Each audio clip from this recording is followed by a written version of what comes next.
Oi pessoal, tudo bem? Hoje eu queria falar um pouco com vocês a pedidos sobre o início de uma análise. Como que é isso? Como todo processo na saúde mental, é muito comum que haja um estranhamento inicial. Aquele momento que você se encontra com uma pessoa nesse lugar de analista e que você nunca viu, não conhece, e você vai começar a falar, a dizer, a elaborar sobre sua vida, sua história, suas questões, seus sintomas. Então é natural que cause um momento de estranheza esse encontro com o analista.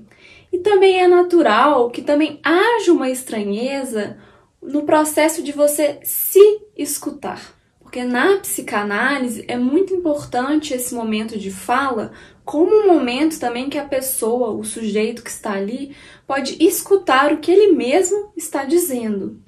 E isso também causa um estranhamento inicial. Então, o que vai fazer esse estranhamento ir sendo amenizado é a partir do momento que o vínculo transferencial vai sendo construído, constituído nessa relação entre o analista, o analisante, o profissional, o paciente, enfim, como cada um preferir nomear. E quando que o vínculo transferencial vai ser de fato constituído? Não existe uma resposta, uma regra para essa pergunta. Depende muito de cada caso, da singularidade do paciente, como também da singularidade do analista e no que nessa relação tem uma certa conexão, podemos dizer assim. Muitas vezes, ao escolher um analista para ir, já tem algo da transferência que começa a aparecer, né? Por que foi aquela pessoa que você escolheu para ir? Foi uma indicação? Quem te indicou? O que você leu ou escutou sobre essa pessoa? Ou o que você viu dela que te fisgou de uma certa forma e te deu esse desejo de fazer com ela? Por aí já começa a aparecer alguma questão da transferência. Mas a constituição mesmo, que vai fazer o processo fluir, exige um certo tempo. E esse tempo vai depender de cada caso, como eu falei. E nesse momento inicial de uma análise, que muitos chamam de entrevistas preliminares, é um tempo também que o analista ele costuma perguntar mais, ele costuma entrar mais com a palavra, com esse desejo de saber. E com o tempo pode ser que o analista vá deixando a fala do paciente ganhando cada vez mais espaço. Mas também não é uma regra, não se tem um script quanto a isso. Pode ser que lá na frente, já tem anos de análise, vai ter uma sessão que o analista vai falar muito e outra que nem tanto, né? Faz parte do vai e vem dos processos de análise. Mas é comum, no momento inicial, o analista entrar mais em cena com questionamentos, com esse desejo de saber, para poder ir colocando a pessoa para também desejar falar mais e mais.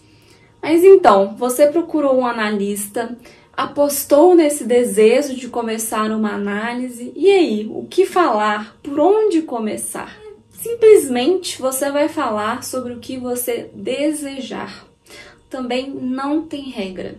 É muito comum as pessoas falarem o porquê do desejo delas de começar uma análise ou de começar com aquele analista em específico ou de retomar um processo de análise ou o que levou elas a desejar estar ali. Ou então começar falando das angústias atuais, momentâneas, o que a pessoa tem vivenciado.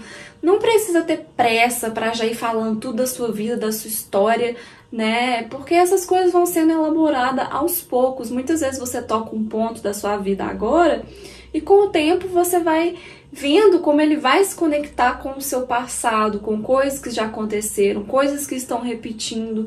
Então essas coisas vão surgindo. Enfim, com o tempo, o seu dizer, ele vai se amarrando, se conectando, né? A associação livre, que é falar o que vem à sua cabeça, vai associando mesmo uma coisa com a outra. Enfim, as coisas vão começar a ganhar um corpo, né? Podemos talvez colocar dessa forma, um corpo mais visível, né? Do que é esse processo de análise.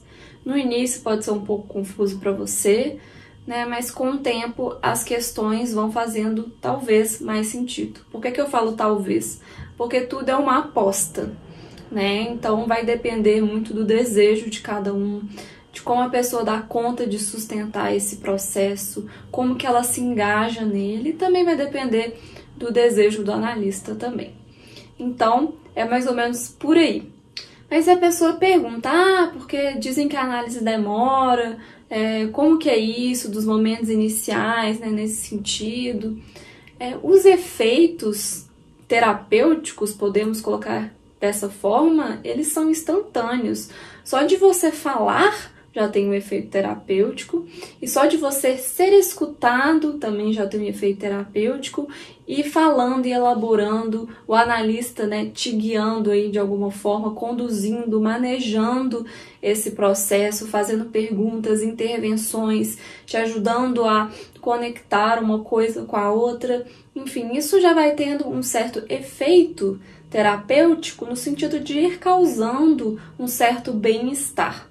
Mas, como eu sempre pontuo, a análise não é da lógica do bem-estar, e sim do bem-dizer.